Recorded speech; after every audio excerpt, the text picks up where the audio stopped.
Xo'sh, assalomu alaykum. Azizlarim, yana bitta yangi videoda sizlar bilan ko'rishtirganimdan xursandman. Anvarjon Qosimov. Navbatdagi videoni yozyapman. Illuminance Global kompaniyasiga tegishli yana bitta video yozaman. Sababi endi shu faoliyatni yoritishni boshlaganimdan keyin qadam-ba-qadam bu faoliyatga tegishli bo'lgan ma'lumotlarni va harakatlarni yoritib, tushuntirib borishga mas'ul bo'laman. Chunki bir o'zim ishlamoqchi emasman, ya'ni komanda qilib, kimnidir taklif qilsam, o'sha insonlarga ishni o'rgatib, tushuntirib yoki o'zbekcha auditoriyaga umuman ma'lumot berish uchun ham mana shu videolarni qilishni boshlaganman va bu safargi video aynan shu Illuminance Global kompaniyasiga ro'yxatdan o'tish masalasiga tegishli bo'ladi. Azizlar, qayerga borsangiz ham, biror joyga ishga kirsangiz, agar sizni qabul qilishsa, avvalo sizdan so'rashadi, ma'lumotlar so'rashadi. O'sha ma'lumotlarni taqdim qilganingizdan keyin, aytaylik, pasportingizni, diplomingizni va hokazo ma'lumotnomalarni uzatganingizdan keyin sizni ishga qabul qilishsa, alohida bitta o'sha korxonaning burchagida xona berishadi, kabinet, o'sha yerda o'tirib ishingizni boshlaysiz. Internetda esa, internetda ham ishlash uchun biror bir kompaniyaga, guruhga yoki hamjamiyatga yoki bir sotsial tarmoqqa, umuman qayergadir qo'shilmoqchi bo'lsangiz, u yerda ham sizga kabinet kerak yoki biz uni internet tili bilan aytganda account deb aytamiz yoki hisobimiz, internet hisobimiz deb aytsak bo'ladi. Va mana shunaqa account registratsiya qilib olish kerak. Back office yoki virtualniy ofis bo'ladi. O'sha ofisga ichiga kirib, hamma instrumentlarni ko'rib, undan keyin ishni boshlaysiz. Shuning uchun ham bugun Illuminance kompaniyasiga ro'yxatdan o'tish masalasini ko'ramiz, azizlar. Endi translyatsiyani qo'shaman va ekranimda hamma narsani ko'rsatishga harakat qilaman. Xudo xolisa, boshladik. Xo'p.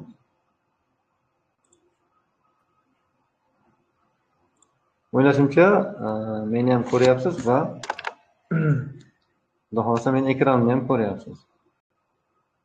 Demak, biz avvalo kompaniyani web sahifasiga o'tib olishimiz kerak bo'ladi. Buning uchun brauzerni ochamiz. Menda Chrome brauzeri bor, boshqalarda boshqacha brauzer bo'lishi mumkin, ahamiyati yo'q. Xohlagan brauzeringizga kirasiz va illuminance.com degan saytni yozasiz mana. illuminanceglobal.com. Mana shu adres bo'yicha saytga o'tib olasiz.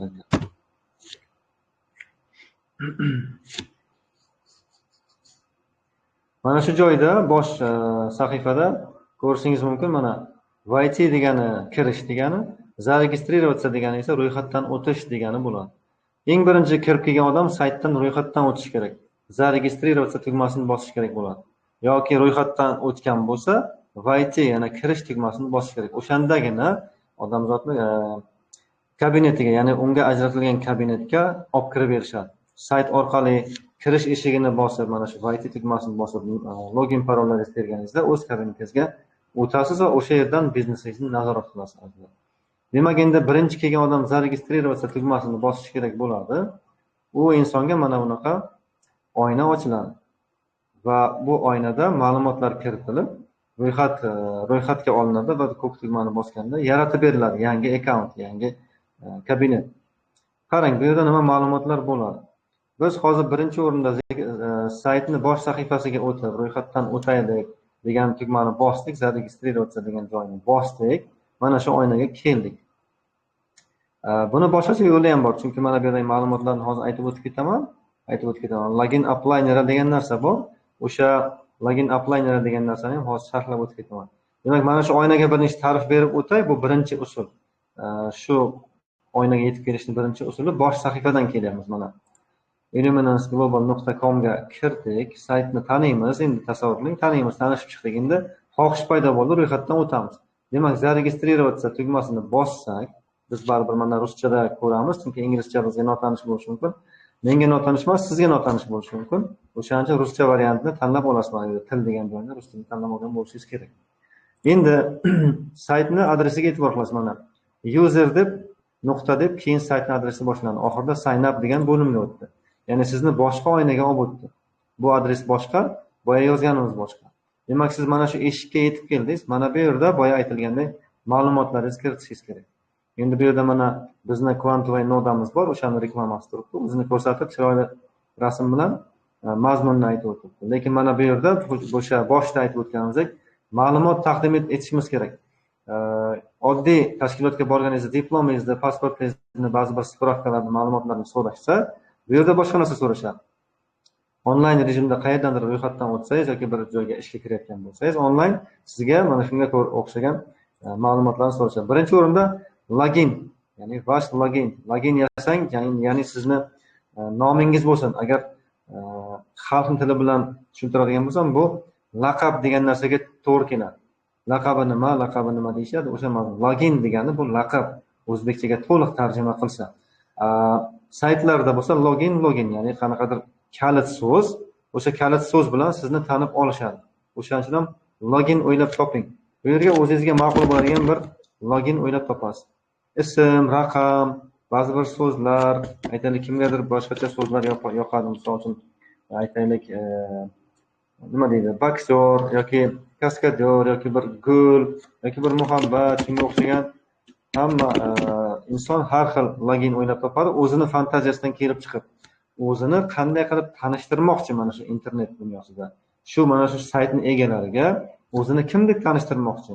O'sha mazmundan kelib chiqib, bu yerga login o'ylab topish kerak. Meni loginim Anvarjon aka. Menga mana shunaqa login qulay. Ko'p joyda shunaqa login ishlataman.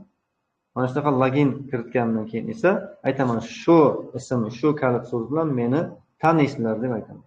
Undan keyingi bandda esa elektron pochta so'raladi. Aytaylik, meni elektron pochtam mana shunaqa bo'ladi.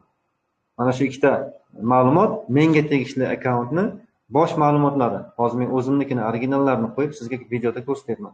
Anvarjon aka degan loginni qo'yganman. Online cash forever degan gmail.comlik meni adresim bor Google pochtada. Undan keyin telefon raqam so'rashadi. Ya'ni +998 kodini yozasiz, chunki biz O'zbekistondamiz. Undan keyin o'zingiz telefon raqamingizni kiritib qo'yasiz. Bu tushunarli, mana bu mening raqamim. Opamni kutayotgandim. Mayli, yaxshi bo'ldi. Hozir aytamiz. O'sha inson bilan muloqot qilamiz.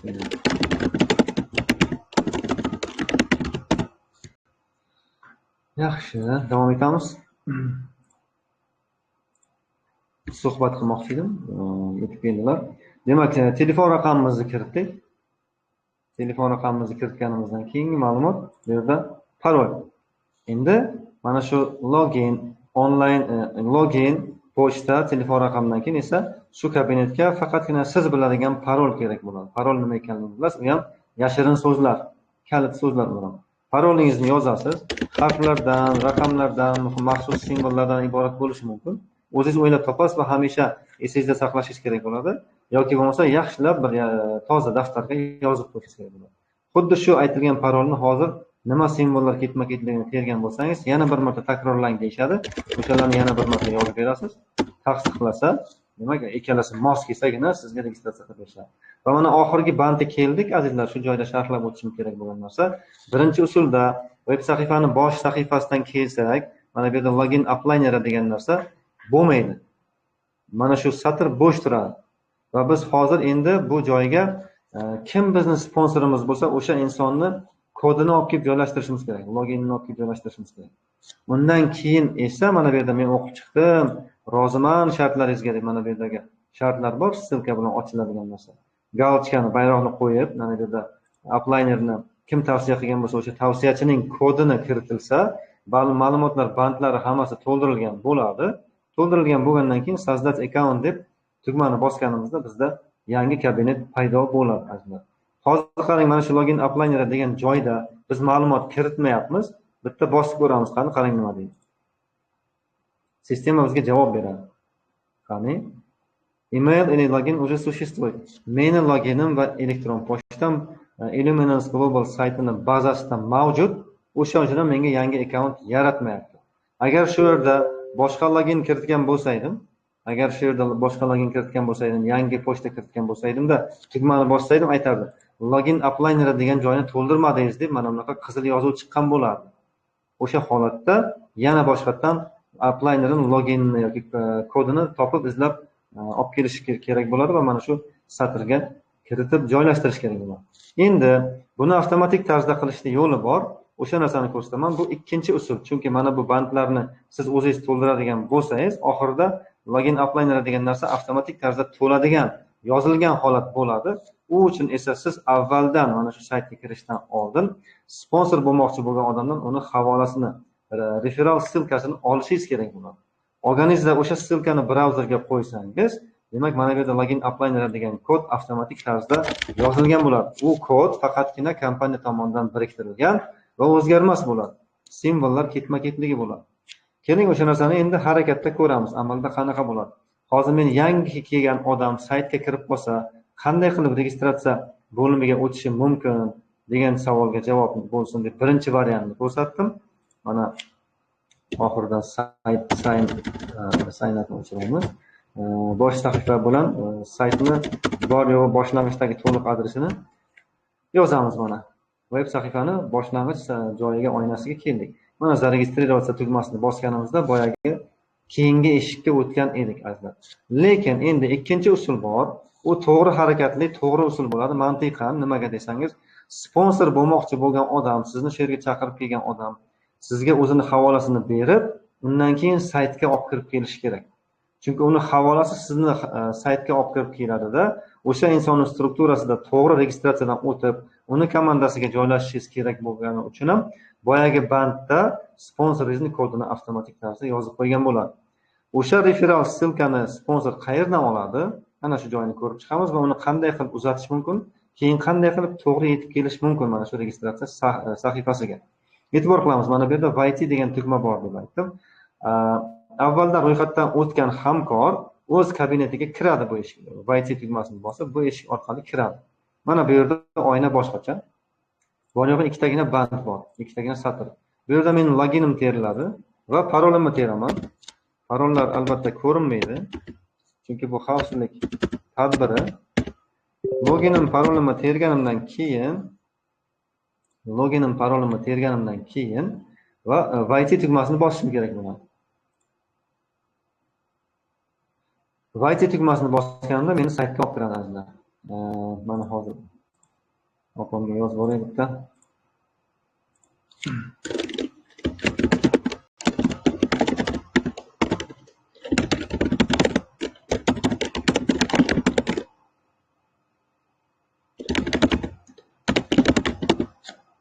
Mana shunday.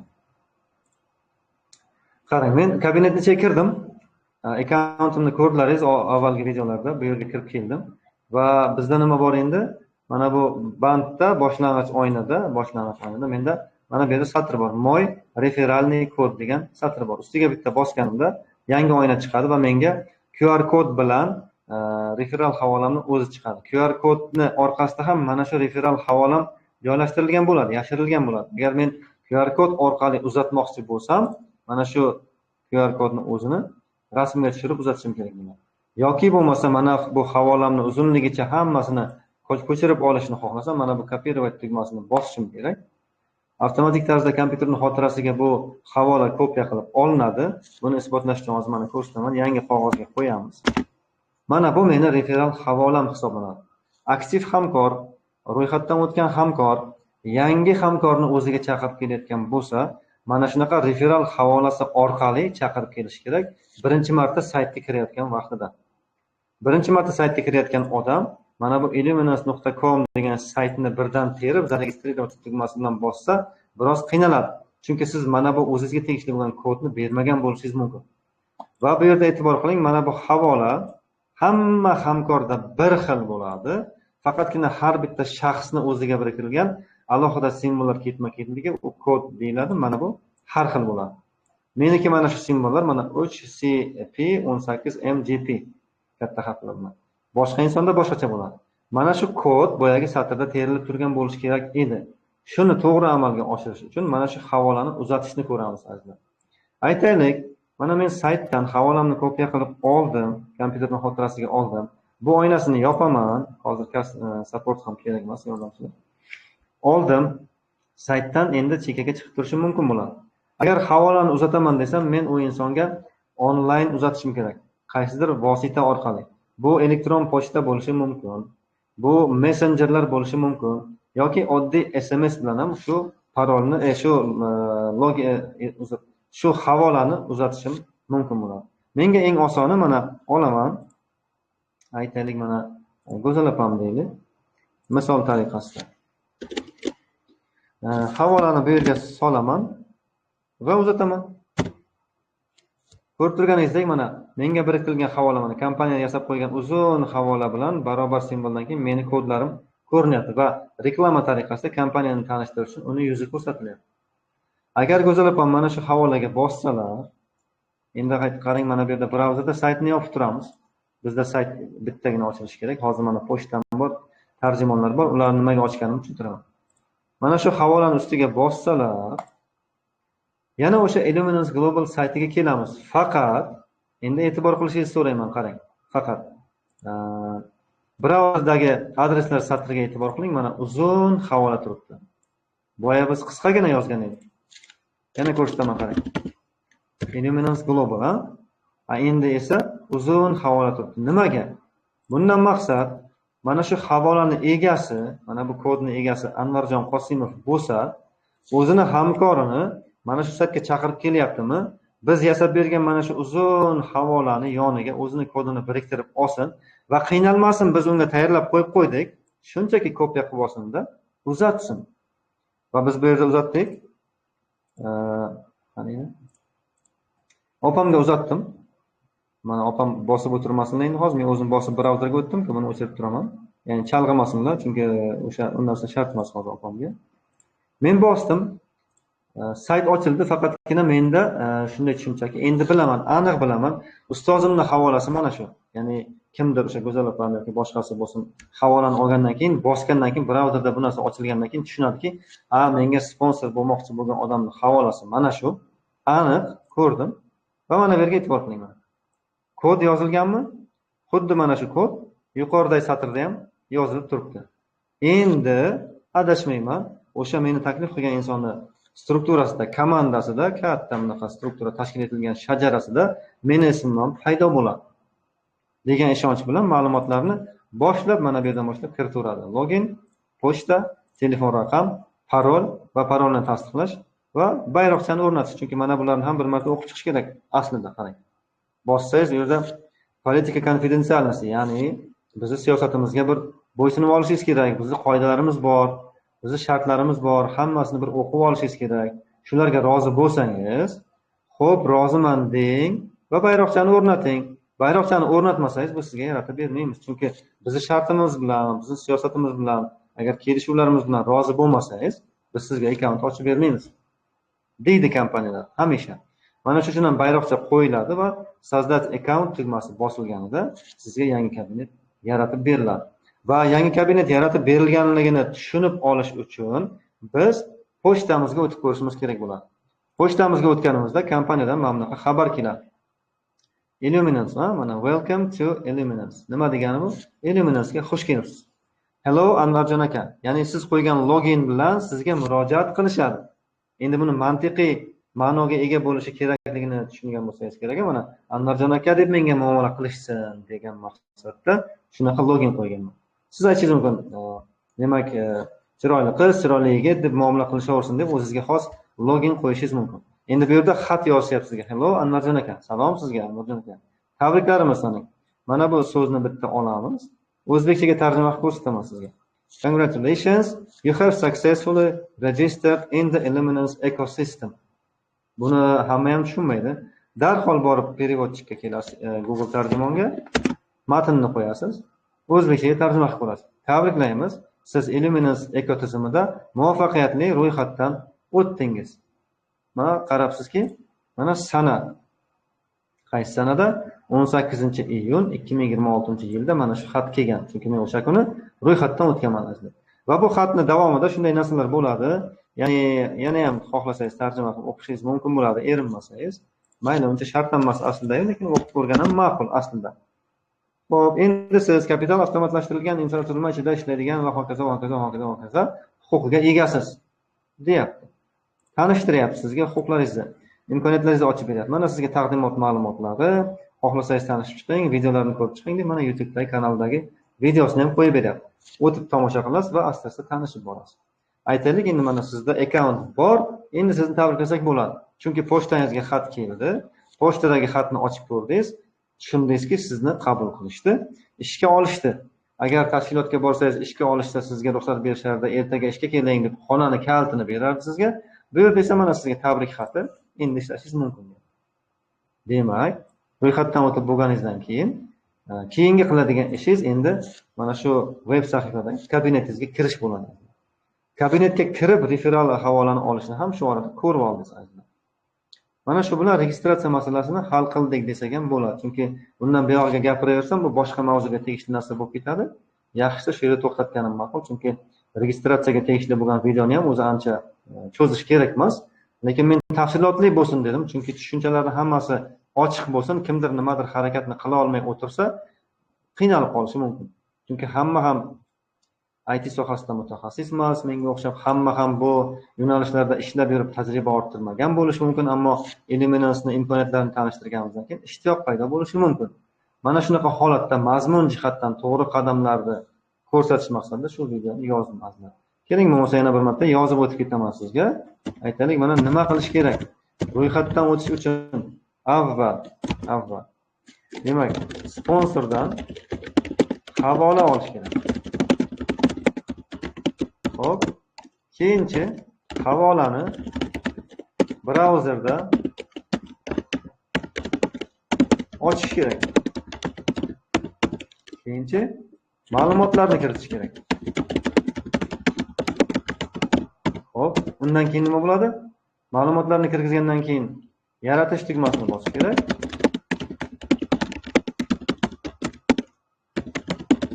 Undan keyin nima qilamiz?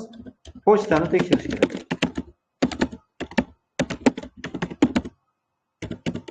Va oxirida login parol bilan kirish kerak. Login va parol orqali kabinetga kirish kerak. Mana sizga bor yo'g'i nechta qadam? 1, 2, 3, 4, 5, 6. 6 ta qadamda kabinet yaratib olib, ichkariga kirib olishingiz mumkin bo'ladi. Mana sizga oddiy qadam. Endi keling, mana bir boshqatdan yana sizga o'sha mana bu yerda tugmalar joy almashyapti, ko'ryapsizmi? Vayt tugmasini bossangiz kirish eshigi, zaregistratsiya tugmasini bossangiz ro'yxatdan o'tishga tegishli bo'lgan ma'lumotlar, bandlar ochiladigan eshik. Vayt tugmasini bosib olasiz. O'zingizga tegishli loginni kiritasiz. Menda tayyor turibdi avtomatik. Keyin parolimizni kiritamiz. Yoddan bilishimiz kerak bu parollarimizni.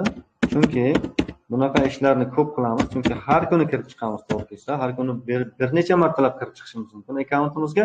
O'shaning uchun login ham, parolni ham harf-harf, simbol yoddan bilishimiz kerak.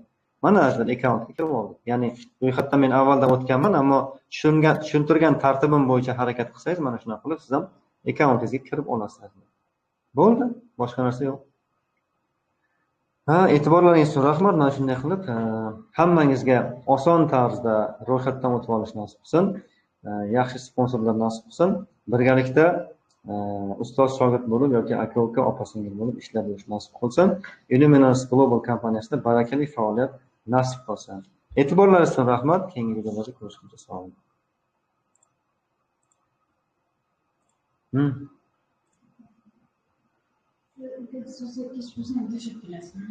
Yavaşam sonuç. Tugatgan jihatda.